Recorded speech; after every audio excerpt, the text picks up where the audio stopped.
So the postman has delivered a nice little box full to the brim of Japanese gaming goodness.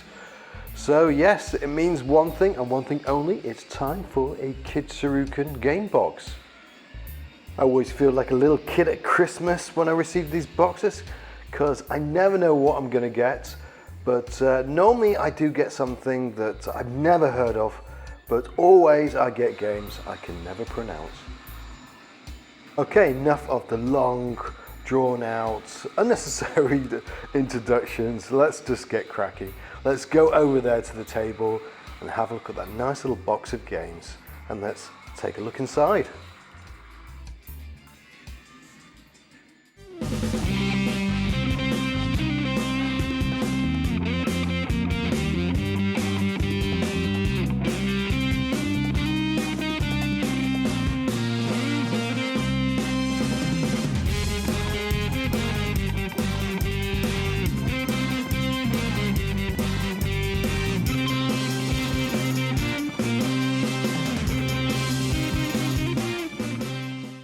So here we go. First out the box is Floating Runner on the PlayStation 1.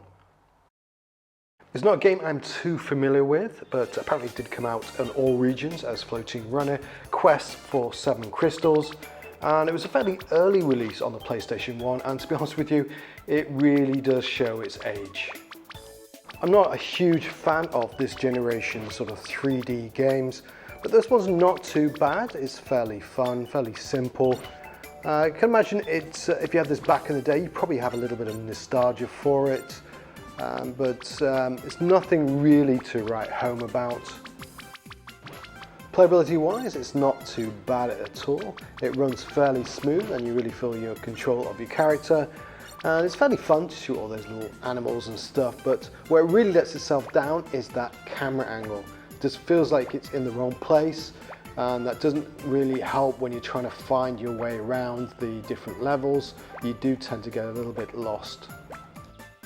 And graphically as well, it's a bit of an ugly game. Yes, it's an early PlayStation 1 game, but surely they could have done a little bit more of shading or a little bit more texture in there. But yeah, it's not a game I'm really going to go back to, but like I said before, I'm not really into the 3D games of this generation unless it's Super Mario 64. Next up is another PlayStation 1 game, and I'm not even going to dare to pronounce the Japanese name for this one, but I believe it translates as Plu's Grand Adventure from Raidmaster.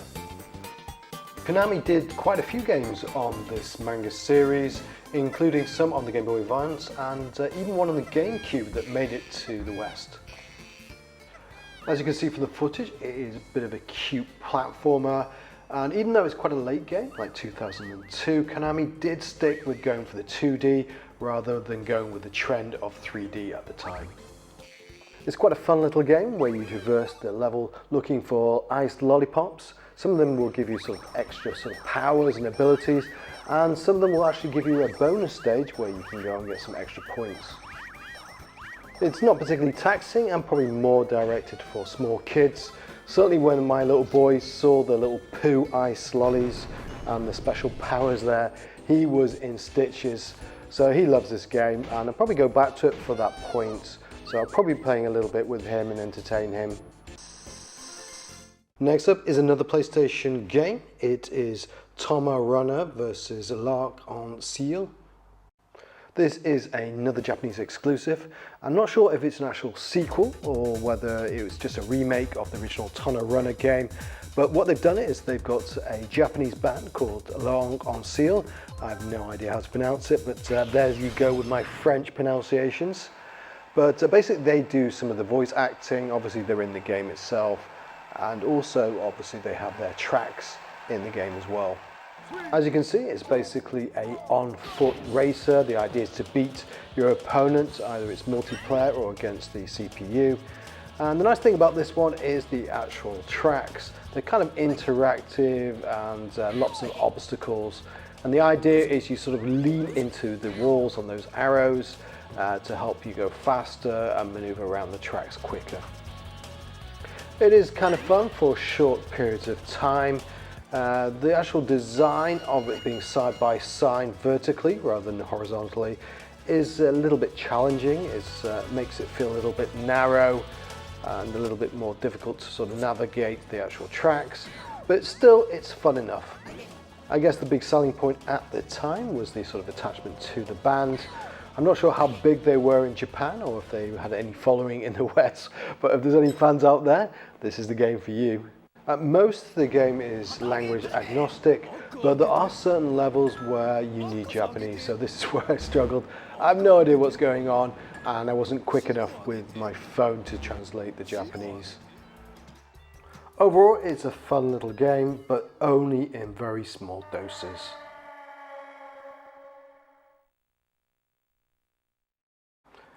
Next, we move on to the Saturn with Puzzle Bobble 2 X.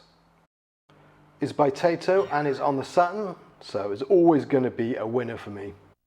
I have a feeling that this is actually the same game that came out in the West as Bust a Move 2, but I'm not 100% sure because the MVS version was definitely Bust a Move 2, and there is a Taito F3 version that came out in Japan as the 2X, and I've got a feeling they were two separate games, but that's one game I'm missing from my Taito F3, so I can't confirm that. What can I say about this one? It's Puzzle Bobble. Everybody knows Puzzle Bobble, and most people out there absolutely adore it, as I do. As you expect for the Saturn, it looks absolutely gorgeous, very colourful as always for Taito, and plays like an absolute dream. It's always a privilege to have a Puzzle Bobble game in the collection. Fantastic to get it. Next we move on to the PlayStation 2 with Saint Seiya Chapter Sanctuary. This is a game I knew nothing about, and I believe it did get a PAL release, so there is a full English version out there that you can get. And the thing that got me was I found out it was by Dimps, so these are the dudes that did quite a few good fighting games, especially stuff on the Thomas Way. They did the Rumble Fish games. And later on as well, they did Street Fighter 4, which is one of my favorites as well. Some fantastic cutscenes, and graphically it's not too bad at all, but unfortunately language-wise I really struggled with this one. It does seem interesting enough, but I didn't really get past the tutorial, so I can't properly review it. Be worth to note if anyone out there has actually played it, maybe they played the PAL game, whether they recommend it, whether I can sort of get through to the game if I spend some more time and do a proper translation to work out exactly what to do. Definitely looks interesting, but do let me know if it's worth investing more time in. Staying on the PlayStation 2, we have got Gruden, A Break Blow. This is the first game in a series of a Japanese exclusive, brutal MMA style fighting game. I can fully understand why this didn't make it to the West. It is absolutely brutal. When I first popped this in and saw the introduction cutscenes, I was absolutely blown away. I'll say it again, absolutely brutal. I thought I was in for a real roller coaster ride. I thought it was going to be a real arcade sort of fighter, but unfortunately it's not quite there. Graphically, this one is absolutely gorgeous. And there's a whole host of different interesting characters to choose from, which does make it kind of interesting. And the music as well, I've got to say, there is a pretty cool metal soundtrack as well, absolutely fantastic. But like I mentioned before, it's just let down when it comes to the actual gameplay. While I can't be too critical of the game because I haven't spent enough time to fully understand all the controls and the mechanics of it, but first impressions, well, the gameplay is not particularly tight. You don't really feel you're on control of your character, and you do resort to button mashing. In fact, my fingers got pretty tired bashing away, and the amount of times that I was punching it in the air as well did get a little bit frustrating.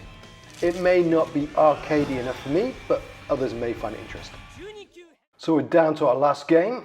It's another PlayStation 2. It's Jojo Bizarre Adventure Phantom Blood. When it comes to this series, I was only really familiar with the Capcom fighting games on the CPS3, so I was interested to see how this one would turn out. From the box, I could see that it was kind of a fighting game, so I was very intrigued when I popped this one in. There are a lot of cutscenes obviously from the source material, so if you're a big fan of that, you absolutely love it. So you have to get through a lot of it before you get to actual gameplay. I'm not sure how much you need to understand, but when it came to the actual gameplay, I was a little bit disappointed. Well, graphically it does look great, especially for the PlayStation 2. You do feel like you're playing in an actual anime series, but unfortunately I just couldn't get to grips of the controls. Never felt in full control of my character, and it just didn't feel fluid at all. And to be honest with you, there wasn't many move sets as well to pull off. Mind you, that could be because of the beginning of the game. I wasn't really enthralled with fighting in fields at the beginning. I wanted to like it, but I guess this is for Jojo fans only. So there you have it. Congratulations, you have made it to the end of the video. Hope you found that interesting. There's quite a few games in there, real mixed bag.